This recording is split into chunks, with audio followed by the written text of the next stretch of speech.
Hi, today we're going to cover Unit 1, Lesson 5, and this one is on word problems.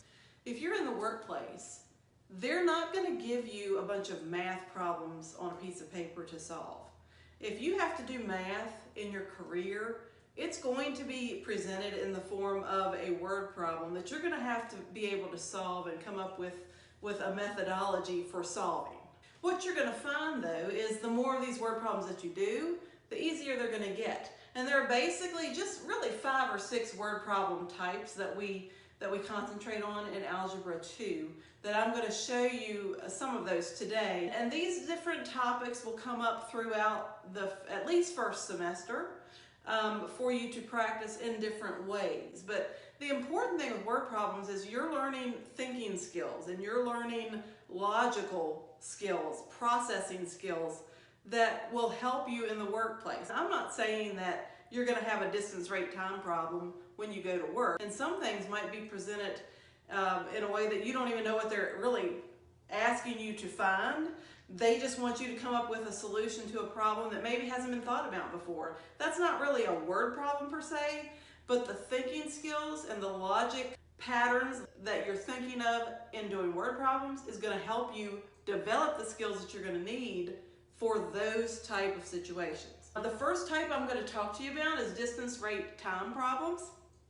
In a distance rate time problem, basically what you need to know is that rate or speed times time is equal to the distance that you're traveling. So if you think about, let's say you go to the beach and you're driving 65 miles per hour, let's make it an even number, 70 miles per hour, and it takes you 4 hours to get there.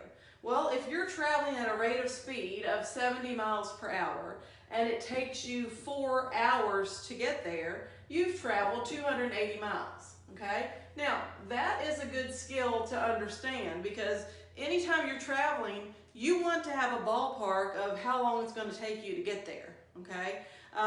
If you know how many miles it is or how long it's going to take you to get there, there are a lot of things you can figure out, like your expenses for gas. If you know gas is $3 a gallon and you know your vehicle gets 25 miles to the gallon, well, you can figure out how many gallons of gas you need before you even get started, or at least, ballpark it. Because if you don't know how much you're going to need, you might not know how much you're spending. So there are all kinds of different things that distance rate time is useful for just in everyday life. So it's never a good idea to kind of go blindly into life without a plan. It's always good to have some common sense things to guide you as you go. So let's talk about some distance rate time problems, and then we'll move on to a couple other ones. You should have these examples typewritten in front of you.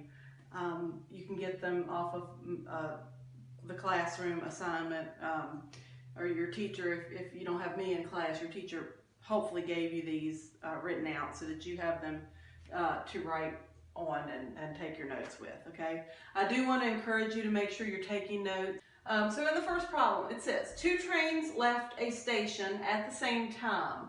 One traveled north at a certain speed and the other south at twice that speed. After 4 hours, the trains were 600 miles apart.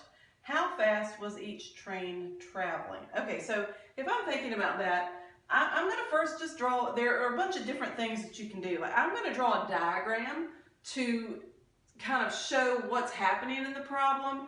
Then I'm going to organize my information into a chart. That always helps me when I'm trying to figure out what my equation is going to be.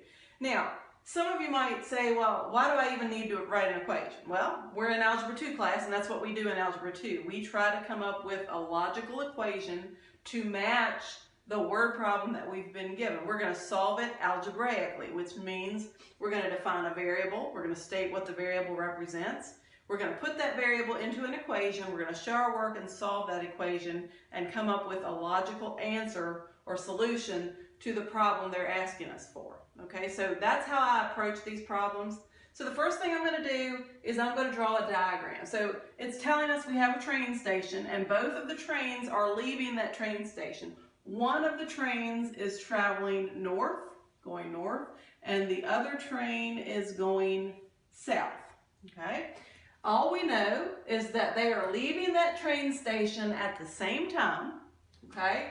And that at the end of the problem, after 4 hours, they are going to be 600 miles apart, okay? So basically, this is where the trains are leaving. One train is headed north for 4 hours. This train is headed south for 4 hours.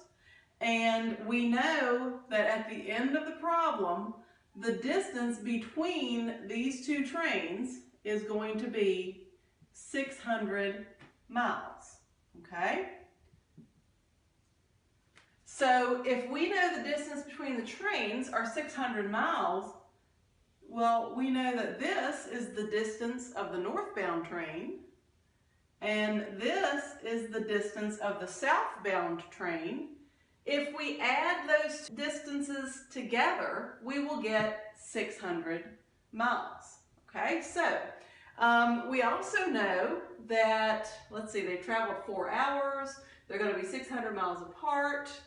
One train traveled north, so the northbound train is going at a certain speed, and then the southbound train is going at twice the speed of the northbound train. So if the southbound train is going twice as fast as the northbound train, this distance we know has to be longer than this distance because this one's going faster. So if you go faster, you get to go further in a shorter amount of time, okay?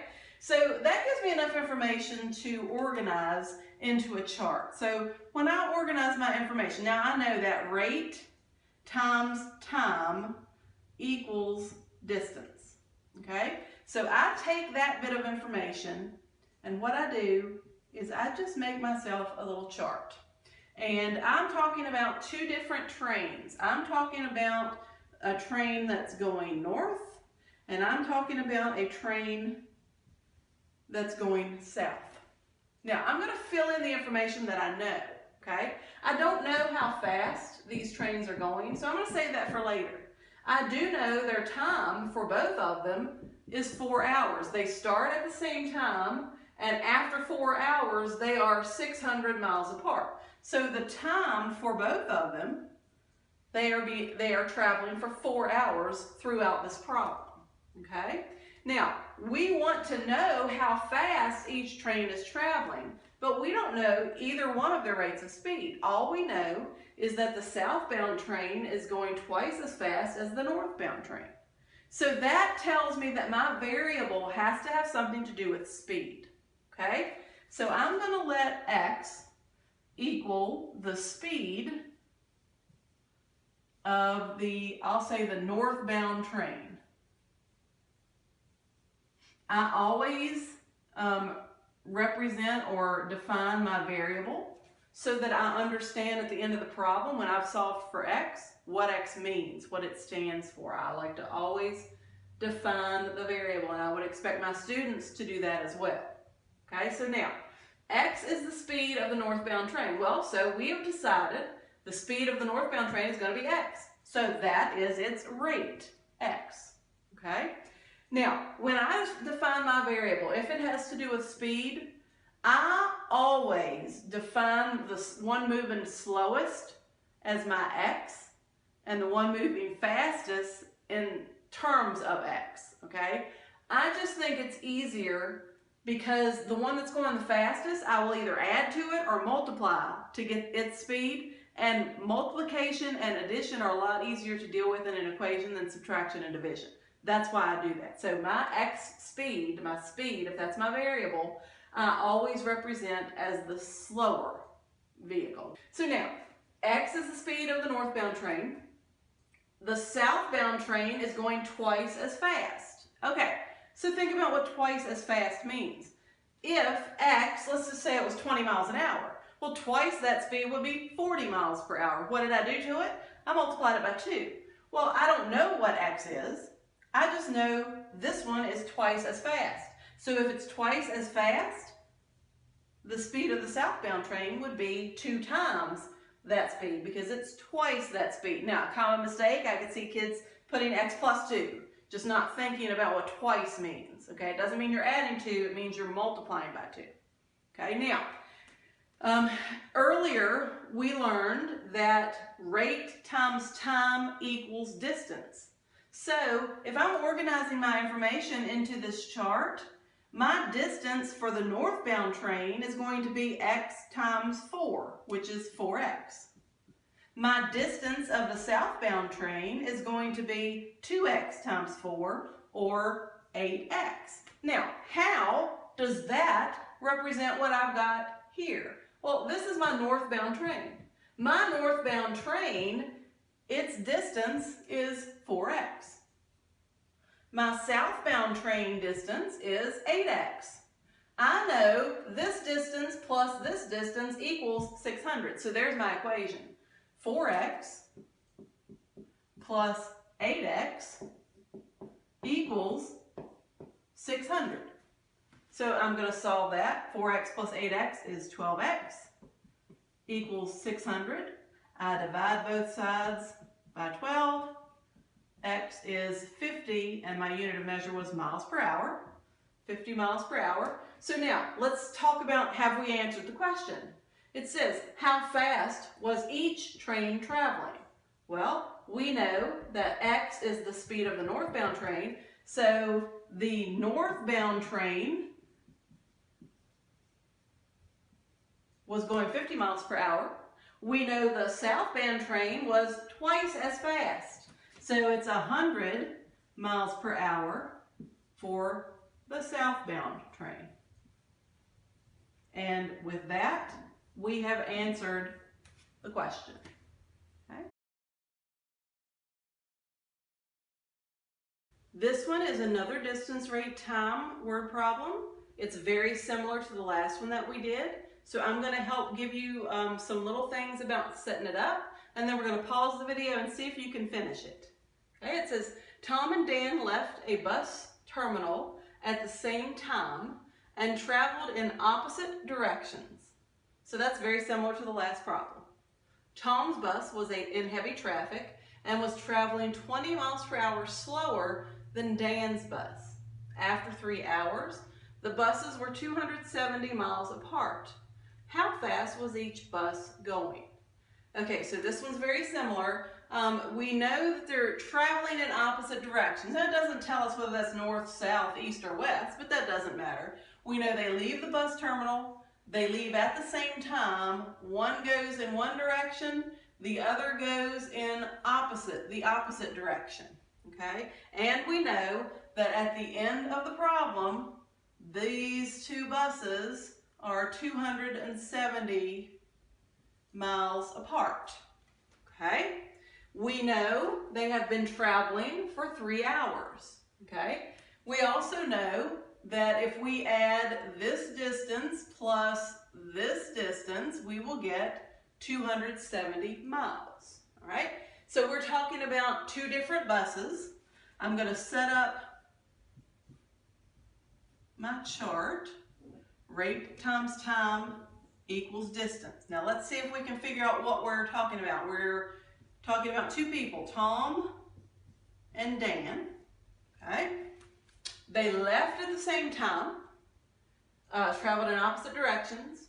Tom's bus was in heavy traffic and was traveling 20 miles per hour slower than Dan's. Now remember, in the last example, I told you to make sure you use X as the ones traveling the slowest, okay? So it tells you here that Tom's bus was traveling 20 miles per hour slower.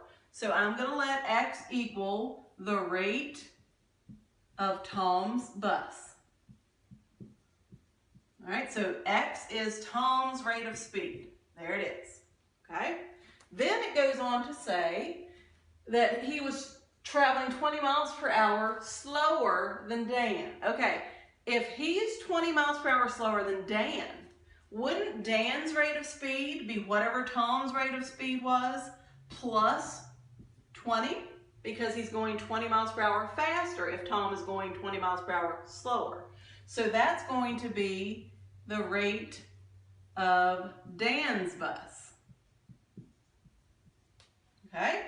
So if we put that in for his rate, that would be X plus 2, or I'm sorry, X plus 20. It says after 3 hours, the buses were 270 miles apart. Well, they gave us the number of hours. That is 3. So that's traveling 3 hours. That's traveling 3 hours. Now remember, rate times time equals distance. Rate times time equals distance. So this rate times time equals distance. See if you can fill this in and then develop your equation based on those two diagrams. So pause the video, see if you can do that and solve it, and then we'll come back and look at